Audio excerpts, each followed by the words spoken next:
Assalamu alaikum. Hello, dear viewers. This is Muhammad Roisuddin, but please you call me Rois because this is my nickname.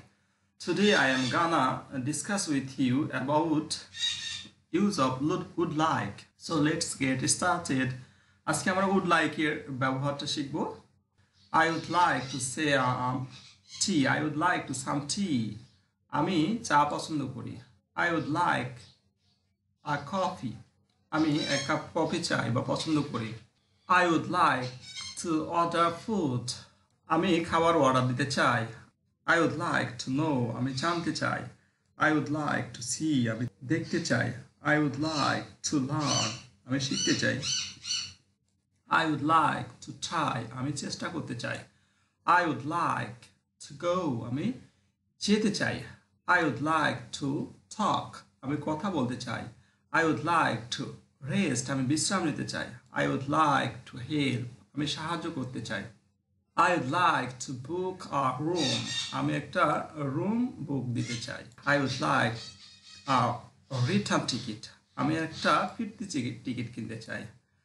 I would like some information. আমি তথ্য জানতে চাই। I would like to change. আমি পরিবর্তন করতে চাই। I would like to start. I would like to start. আমি শুরু করতে চাই।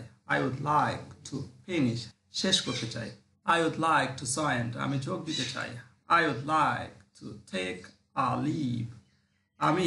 আমি ছুটি নিতে চাই। I would like to suggest. আমি পরামর্শ দিতে চাই বা প্রস্তাব দিতে চাই। আমি পরামর্শ নিতে চাই। I would like to consult.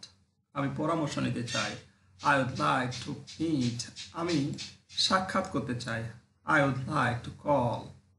আমি ফোন করতে চাই। I would like to email. আমি ইমেল পাঠাতে চাই বা ইমেল করতে চাই।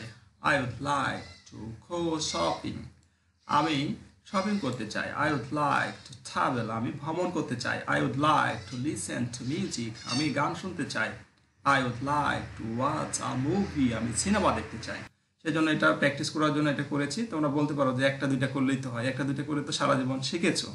সেক্ষেত্রে কিন্তু কিছু মনে রাখতে পারো না এবং প্র্যাকটিস করতে পারো না। প্র্যাকটিস করতে হলে অর্থাৎ কথা বলতে হলে মানুষের সাথে তোমাকে বেশি বেশি উদাহরণ প্র্যাকটিস করতে হবে। সেই জন্য এই সিস্টেমটা ফলো করা, তোমাদের গ্রামারও একসাথে হয়ে যাবে, আবার ঠিক একসাথে কথা বলার প্র্যাকটিসটাও হয়ে যাবে। তো আশা করি তোমরা বুঝতে পেরেছো। আর যদি তোমাদের ক্লাসটা একটু উপকারে আসে এবং ভালো লেগে থাকে তবে বন্ধুদের মাঝে অবশ্যই শেয়ার করবে আর আমাদের চ্যানেলটি অবশ্যই সাবস্ক্রাইব করে আমাদের সাথে থাকবে। ধন্যবাদ সবাইকে। আল্লাহ হাফেজ, টাটা, বাই বাই, আসসালামু আলাইকুম।